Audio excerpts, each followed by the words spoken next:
Hey everyone, Joe Garman. I'm the executive chef at BriteLife Recovery in Hanover. We're gonna teach you how to cook a nutritious dish today. What we're gonna do is we're gonna focus on nutrition as we talk about day in and day out throughout your stay. The goal is to teach you how you can continue on that path once you leave the program. So what we're gonna make today is we're going to do a cast iron seared filet with some nice fresh cut wedge fries and some grilled asparagus.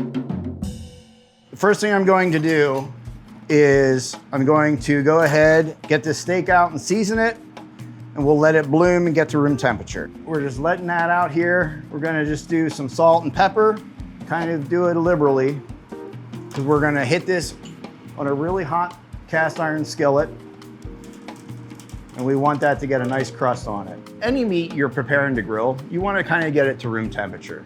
Right? It prevents going really cold meat to a very hot surface. It prevents burning. So we're gonna let that rest. So asparagus is super easy to deal with, right? And a lot of people get intimidated by it. Where do I cut it? Where do I start? What do I do? So traditional method, you actually take the top and the bottom end of the asparagus and give it a little bend. Where it breaks, that's your edible part. Bottom here, it's super fibrous. Not every piece is going to be the same. So vitamin D, folic acids, and fiber. That's gonna be our main focus with our vegetable here. We're gonna throw some fresh minced garlic in with that and a little bit of olive oil. So take our garlic clove right on our cutting board. We're gonna take our knife, go ahead and give it a smash. So just using fresh peeled garlic clove. You can buy them in any grocery store. If you got a mincer at home, super easy to do. If you don't, food processor will get you a nice mince. We're gonna do it by hand just because. I'm gonna go ahead and just take some oil. We're gonna coat the garlic. A little bit of salt and pepper. We're just gonna go ahead and mix that up. Make sure it's all coated. So we're gonna go ahead and get our potatoes cut for our steak fries. Any nice size russet potato is gonna do. So we're gonna go ahead and we're gonna cut that in half. And then we're gonna go ahead and cut that in half again. You want nice thick wedges here. We're gonna oven roast them first in some olive oil, salt and pepper. And then once they get nice and crisp, we're gonna go ahead and toss them in the fryer just to get an even better crunch on them. So it actually almost ultimately turns out like a baked potato. So they're gonna be nice and crispy on the outside and nice and fluffy soft on the inside. So again, we're just gonna go right into mixing bowl.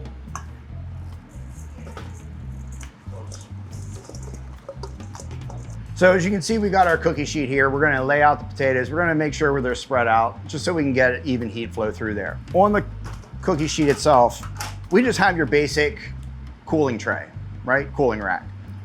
Put that right on the inside. And why we do that is because it's gonna allow the heat to get underneath of the potato for an even cook.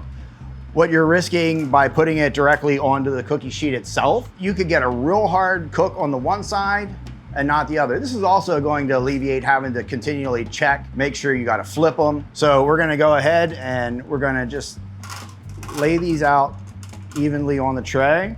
We're gonna go ahead right into the oven at 425, about 10 to 12 minutes, right? We're gonna go right on the top shelf with it.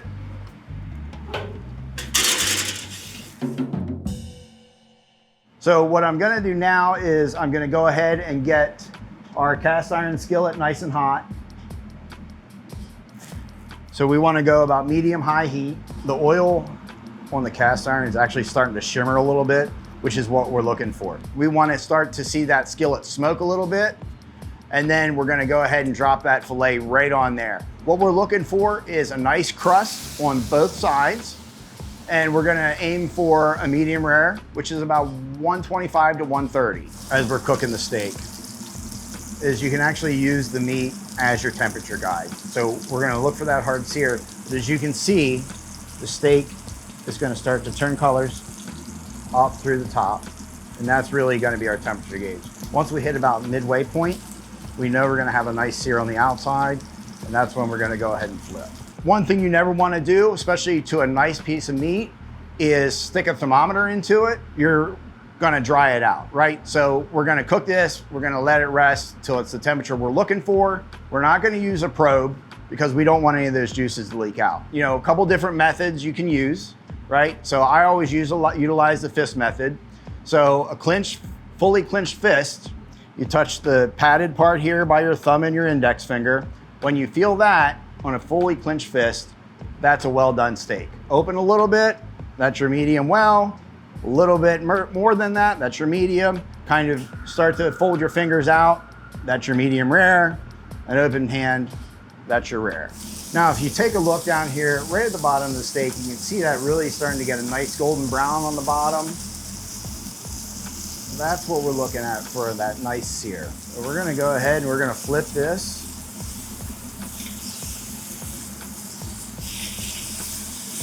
There we go. So you can see the top, got a nice crust on there. Exactly what we're looking for. We're gonna go ahead and we're gonna let that continue to cook on the other side, achieve the same result. So what you're gonna see is we're gonna sear both sides, that's where we want a nice thick crust.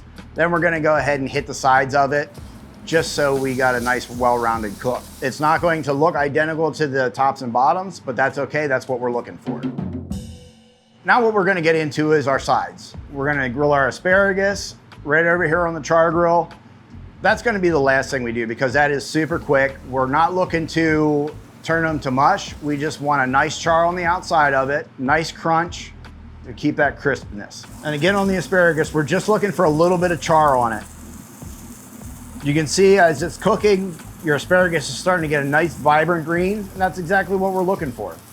So now the potatoes have been roasted right out of the oven. We're not gonna let them rest. We're not doing anything else to them. We're gonna go ahead and throw them directly into the fryer, probably another 3 to 4 minutes. Again, we want a nice golden brown on the outside of that potato and a nice fluffy middle. What we're doing is we're just frying it at about 350 degrees, just until they get that, finish off that golden brown. We're gonna go ahead and get our asparagus off the char grill. We're gonna throw it right back into that pan of oil and garlic, because we can go ahead and just get them recoated again.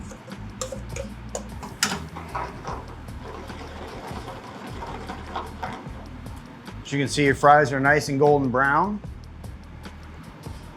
We're gonna go ahead and throw those guys right back in. Just give them a little toss and some salt and pepper.